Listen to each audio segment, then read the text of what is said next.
Hi everyone, and welcome to this week's edition of Flyer Nation. I'm your host, Lauren Brennan. Last week, I got the chance to sit down with first-year head coach of Lewis's women's basketball team, Kristen Gillespie, and head cross-country coach, James Kearney. Coach Gillespie gave us a look into her team's status in the preseason, while Coach Kearney told us how his runners are doing in the postseason. Moving on into this week, we'll be talking with Lorelee Smith, head coach of Lewis's women's volleyball team, as well as Brett Bridel, head coach for Lewis's women's and men's tennis team. Coach Smith will be giving us a look into the dominating 23-3 Flyers last stretch of the season. We'll also discuss how they are preparing for the postseason, entering the GLVC conference tournament later this month. We'll also be hearing from Coach Bridel on how he is prepping his tennis players for their upcoming spring season and how he is getting a feel for this year's teams. We'll take a short break and then we'll be right back.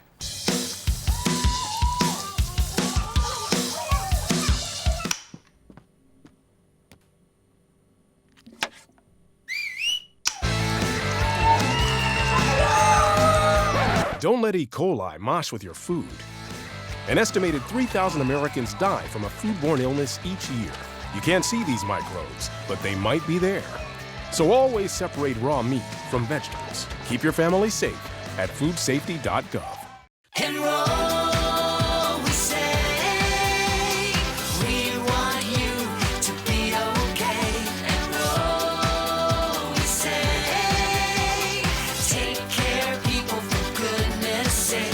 There's a plan for every budget, so don't accept defeat. Now you can get covered and still buy me treats. You take care of your pets. Now it's their turn to take care of you. Visit getcoveredamerica.org to learn about your health insurance options.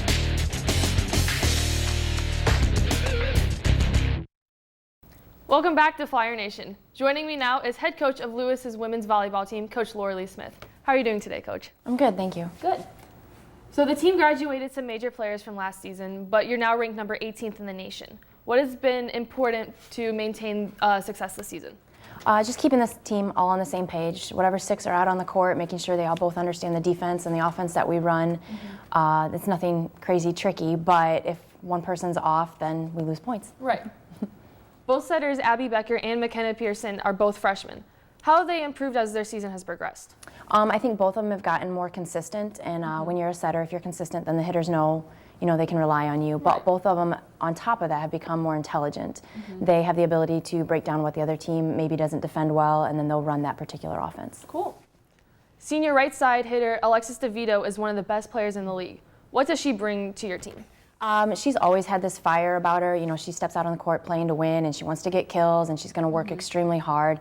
And the more intense the match, the more energy and excitement she brings. And I just think it's really hard to find players like that. Oh yeah, she's awesome. Junior libero Nicole Udy has proven to be one of the best in the GLVC at the libero position this season. What has made her successful this season? Nick takes great pride in every single time she touches the ball, whether it's serving, passing, or defense. She's not somebody that just tries to get the ball up. She wants it up to a specific target, and that's both practice and in matches. And when you have that attitude, I think you become one of those players that is really hard to take off the floor. Well, with more than 20 wins on the season, which games have stood out to you the most as highlights? Well, not to be negative, but the three that we lost, obviously, because you can learn the most from those. How did the other team score on us, that type of thing. So right now, those are the three that stick in my mind the most. Well, the team is coming down to the final games of the regular season. As a coach, how do you prepare your team to be playing its best as they enter the postseason? We've actually started, I think some teams taper off. We've started working a little bit harder in the gym, talking about eliminating some of our errors where we're just giving the other team free points, and we're actually penalizing the girls when they do so. And that wasn't something we did at the beginning of the year. Right. So I'm hoping in the long run that'll pay off. Sweet. Well, thank you so much for talking to us today, Coach Smith. Good luck with the remainder of your season. I know everyone here at Luce is so excited to see where your team is heading this season. Thank you. We'll be right back with Coach Bridel. Free people, endowed as our nation is with abundant physical.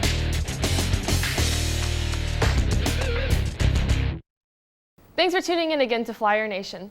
Now sitting down with me is Brett Bridel, head coach for Lewis's men's and women's tennis team. Welcome to the show, Coach Bridel. Thanks, Lauren. Thanks for having me here. You are currently in your 9th season at the helm of both the men's and women's team. Describe the climb that it took to get from where the programs were to where they are now.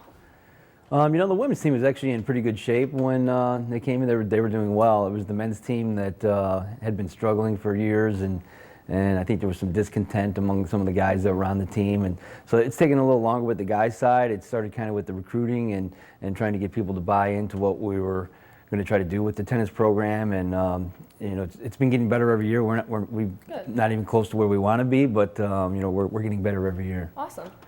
International recruiting obviously is the key to the Flyers' success. Talk about how international recruiting differs from more of the local side of recruiting. Yeah, the obvious part is the logistics. The kids are coming from 5,000-6,000 miles from home, and so the whole recruiting process is a little more difficult than when they're local.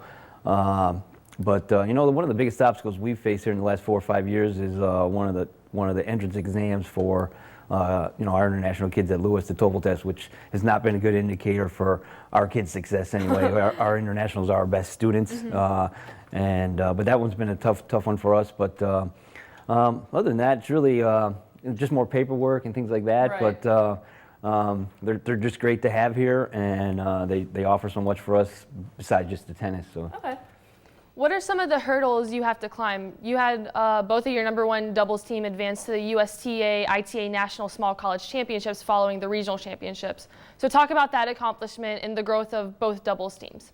Yeah, on the women's side, that was an amazing accomplishment actually. Even though they're both very skilled players, they had played together maybe 4 times together before they made it to the national tournament. So in the regional, they played 1 tournament together. They played lousy actually, and so it's actually they got more comfortable with each other, and obviously they're skilled players, so that helped. But they've been getting better, and they did a great job down at the nationals working together. It was the best that they have played so far, and we can do a lot more. And then the men's side again, a very new combination. I was a freshman in there with Mate, and so they've been working together, trying to figure out how to play together, and again, very good job. I don't think they had their best showing at the national tournament, but they did a great job at regionals, and they fought very hard at the national and played the best they could, but it wasn't their best tennis.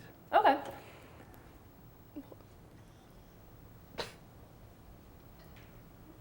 Where are we going with this? The tennis court, Cindy. Do I go with that question?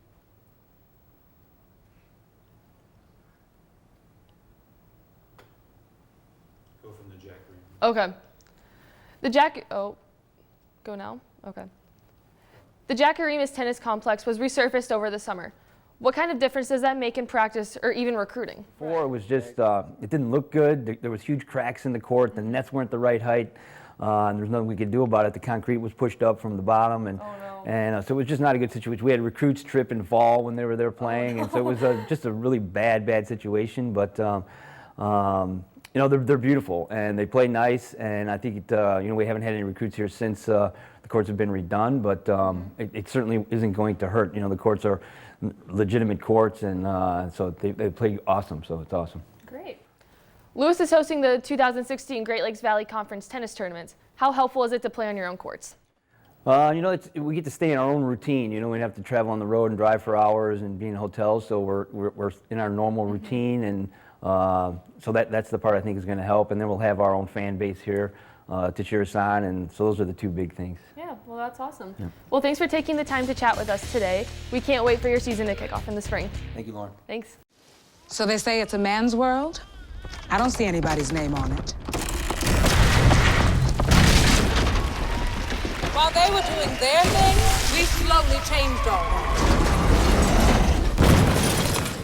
Today, women can do anything men can do. And there's one thing we're even better at.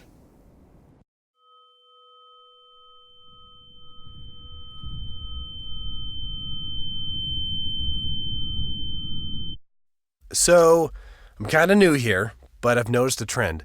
My human does this funny thing where she goes around and gets all my toys, and then she hides them in that basket by the door. But it's always the same basket, and it's always in the same place. And then she acts so surprised when I find them, but, she's putting them in the same basket. Again. It's like, hello, that's where you put it last time. You were the worst at hide and go seek. Well, that's it for this week's episode of Flyer Nation. Keep watching for all things and everything Lewis University sports. We'll see you next week, only here on LUTN.